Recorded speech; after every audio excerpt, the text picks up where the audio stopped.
मिरजेतील भारतरत्न डॉक्टर बाबासाहेब आंबेडकर उद्यानाची दयनीय अवस्था झाली आहे। या अवस्थेला ठेकेदार आणि महापालिका प्रशासन जबाबदार असल्याचा आरोप मदनभाऊ युवा मंचचे अध्यक्ष तौफिक कोतवाल यांनी केला।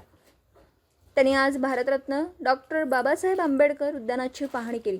त्यावेळी कोट्यावधीचा निधी खर्चून देखील बाबासाहेब आंबेडकर उद्यानाची दयनीय अवस्था पाहता ते आक्रमक झाले होते। कोट्यावधीचा निधी आणता परंतु काम अजूनही अपुरंच आहे। एकीकडे ब्लॉक बसवले आहेत तर एकीकडे बसवले नाही। तसेच कचरा देखील उद्यानात मोठ्या प्रमाणात साचला। ड्रेनेजचे पाणी उद्यानात बॅक मारून दुर्गंधी पसरली आहे। यावेळी तौफिक कोतवाल यांनी आणि मदनभाऊ युवा मंचचे कार्यकर्ते यांनी उपायुक्त यांना बोलावून घेतलं आणि त्यांच्या समक्ष पाहणी केली। यावेळी उपायुक्त यांनी संबंधित ठेकेदार आणि विभागाला सूचना केल्या आहेत, तर अशा कामचुकार ठेकेदारावर कारवाई करून काळ्या यादीत त्यांची नावं समाविष्ट करावी अशी मागणी केली आहे। यावेळी मदनभाऊ पाटील युवा मंचचे अध्यक्ष तौफिकभाई कोतवाल, मॉर्निंग ग्रुपचे अध्यक्ष चांदभाई निशानदार, झाकीर शरीफ मसलत, सुनील खोत, असलमभाई विरखान, मेजर मंजुनाथ संतोष बामणी, विनायकभाई मारुती बनरे तसेच मॉर्निंग ज्येष्ठ व तरुण लोक उपस्थित होते। सांगली मिरज कुपवाड महानगरपालिकेचा मिरज शहर येथील डॉक्टर बाबासाहेब आंबेडकर उद्यानात घाणीचं साम्राज्य पसरलेलं आहे। गेल्या अनेक वर्षापासून आम्ही इथं सकाळी व्यायामला येतो, फिरायला येतो, परंतु ह्या वर्षी एवढं घाणीचं साम्राज्य वाढलेलं आहे की सांगता येत नाही।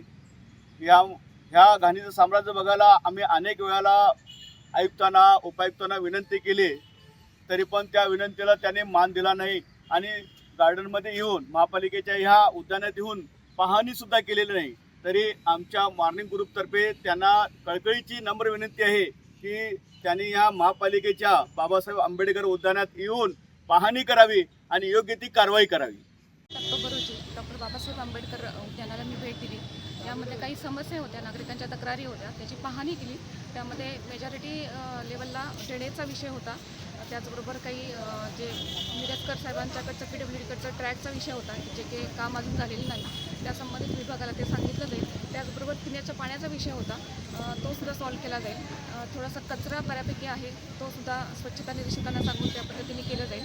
आणि इतर जे काही छोटे मोठे विषय आहेत त्याचा पण आम्ही त्याचा डिटेलमध्ये अभ्यास करून त्याच्यावर काय करता येईल, त्याचं सोल्युशन काय काढता येईल, त्याचं निराकरण नक्कीच केलं जाईल। त्यासाठी याच्यामध्ये पाण्याचा निचरा होत नसल्यामुळेच डासाची उत्पत्ती होते। फवारणी वगैरे केली जाईल आणि जे आउटलेट आहेत ते व्यवस्थित करून त्यातनं पाणी कसं पास होईल हे बघितलं जाईल।